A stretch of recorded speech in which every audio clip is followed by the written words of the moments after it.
7ই জানুয়ারি লাখো লাখো মানুষ রাজ্যের বিভিন্ন প্রান্ত থেকে আসা শুরু হয়েছে কলকাতায়। ঠেকাতে পারবে না দিদি মোদি যে কলকাতা ভিক্টোরিয়া হাউসের কাছে মমতা ছাড়া, তৃণমূল ছাড়া আর কারো সভা করবার অধিকার নেই। আমরা সেই মিথ ভেঙেছিলাম ডিওয়াইফাই, আমাদেরকে পুলিশ পারমিশন দেয়নি। আমরা শুভেন্দুর বিজেপির মতো হাইকোর্টের দ্বারস্থ হয়নি। আমরা দেখিয়েছিলাম মমতার যদি পুলিশের হিম্মত থাকে দেখব কিভাবে রুখতে পারে। আমরা কলকাতা ভিক্টোরিয়া হাউসের সামনে ইনসাফ সমাবেশ করেছিলাম। এই যৌবনের ব্রিগেড কারো ঠেকানোর হিম্মত নেই। একদিকে তৃণমূল বিজেপি চেষ্টা করছে যুবরা যাতে ব্রিগেডে সভা করতে না পারে। গত 2022-এ আমরা যখন কলকাতা ভিক্টোরিয়া হাউসের কাছে এরকম একটা প্রচার ছিল যে কলকাতা ভিক্টোরিয়া হাউসের কাছে মমতা ছাড়া, তৃণমূল ছাড়া আর কারো সভা করবার অধিকার নেই। আমরা সেই মিথ ভেঙেছিলাম ডিওয়াইফাই, আমাদেরকে পুলিশ পারমিশন দেয়নি।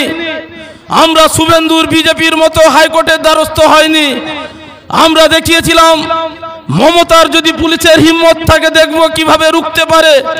আমরা কলকাতা ভিক্টোরিয়া হাউসের সামনে ইনসাফ সমাবেশ করেছিলাম।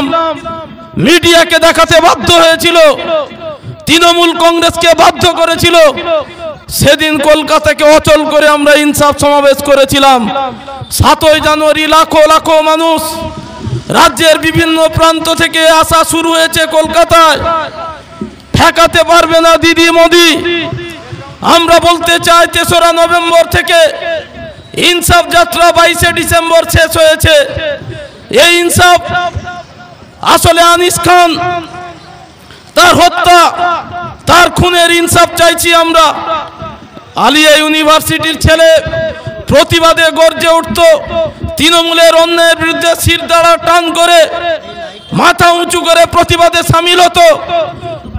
আমতা থানার পুলিশকে দিয়ে বাড়ির ছাদ থেকে ফেলে দিয়ে আনিসকে খুন করা হয়েছে কাজ চাইতে গিয়ে। আজকে হাজার হাজার ছেলে মেয়ে হলদিয়া বাসে ভর্তি করে কাজে আসে। বামফ্রন্ট সরকার শিল্প গড়েছিল বলে, বুদ্ধদেব ভট্টাচার্যের সরকার কারখানা চেয়েছিল, শিল্প চেয়েছিল, এ রাজ্যের বেকার ছেলে মেয়েদের চাকরি দিতে চেয়েছিল। কলকারখানা করতে দেয়নি পশ্চিম বাংলার মাটিতে। কাজ নেই, বাংলার লাঙল ধরা চাষির ছেলের কাজ নেই, কারখানার গেটের শ্রমিকের ছেলের কাজ নেই। কাজ চাইতে গিয়ে আমাদের সহযোদ্ধা মহিদুল ইসলাম মির্জা 21-এর নবান্ন অভিযানে জীবন দিয়েছে, শহীদ হয়েছে। মহিদুলের পরিবার শুধু ইনসাফ চায়নি, তার সহযোদ্ধা হিসাবে কাজ চাইতে গিয়ে খুন হয়েছে। মহিদুলের ইনসাফ চাই।